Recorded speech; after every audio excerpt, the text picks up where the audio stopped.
Hey guys, Dive Shark here, and today I'm coming at you with something a little bit different than usual.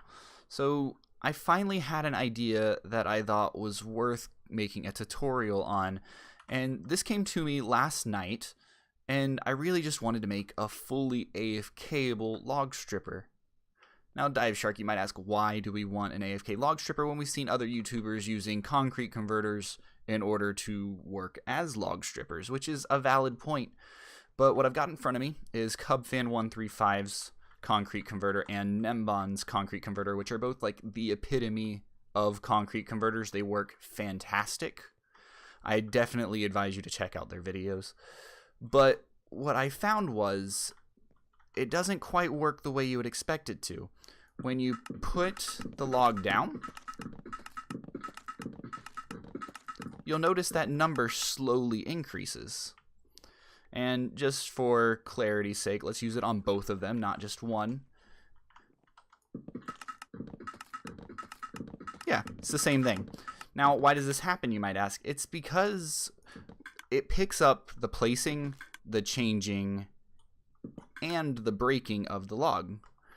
And that's not a huge ordeal if you're looking to make smaller stripped log sessions, but if you want to do full double chests or anything bigger, you want it to be a 1-to-1 ratio. So what I've got here is kind of a combination of all sorts of inspirations I had. This backwater stream is Nembon's design over there. I thought it worked really well and still looked nice. And then I also wanted to keep the chests in the front like CubFan had. And then up top, this is something that Zuma Games found out recently, that if you place a log underneath a note block, it detects it. But what I found was that if you strip the log, it doesn't detect that, and it'll detect when it's gone. That's a pretty interesting function, because what we can do now is do the exact same setup as over there, but it works for logs too.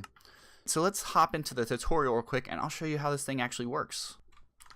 Oh, and before I forget, this also works with concrete, just in case you ever wanted to use it for that too. Alright guys, so let's just go ahead and hop right into this. So if you look into my inventory, you can see all the items you're going to need. Pretty small list, except for spruce planks. Minimum you're going to need is 7 for your redstone, and aside from that, you're good to go. Dropper, we're going to make sure it faces up with a hopper into the side of it, and a double chest out of it. This is going to be how you get your items fed to you. We're going to go ahead and place our solid block there just so we don't get confused.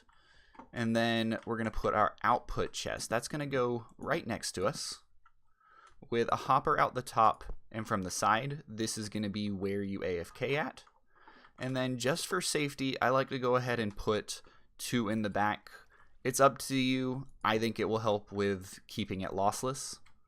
Now that we got those in place, we know exactly where our water stream needs to go. So let's go ahead and make this little 3-block pattern on both sides. Like that. And then we just need to put a bottom onto it and a top like so. And you've got the perfect canal for your water to go into. It'll go straight down into there, and this will allow your concrete to touch it, but also it will allow for it to not really get in your way. So once you've got that in, you're pretty much ready to get the entire contraption put together, which is a piece of obsidian, 1 note block, an observer facing out the back of it into a solid block. That's the second solid block that actually mattered so far. From there, you're going to want 2 solid blocks there, 1 there, 1 there, and 1 there. This is going to be for your redstone line. You need to make it kind of go out of its way because you want it to face directly into the block that the observer's powering, and also directly into the block that is powering your dropper. If you put it directly beside it, 1, the water's going to get into your way, and 2, it's not going to power it. So that's pretty much it. All you got to do now is put your stair block right here, and you're good to go. You can still open your chest. This is going to keep everything that you do nice, tight, and closed into here, and you got yourself a concrete maker and a log stripper. Now, with the tutorial out of the way, I wanted to go ahead and show you kind of my vision for this. While this over here is the compact version of it, and I definitely really like this design, it's not how I really envision it being used. Over here, though, is really what I'm thinking. So I had to put solid blocks here because you do not want things spitting out of here and getting into your hopper. And that's the only place that a hopper is visible from the outside that's not really meant to be used. But I've got the input going through the side and an output coming from the back. And it was a pretty simple setup. All I had to do was run a couple extra hoppers into the side of here. And then when I came around the back, I had to do a little bit of rewiring, nothing too big. And I had to make a small little dropper vader to get my items back up to here.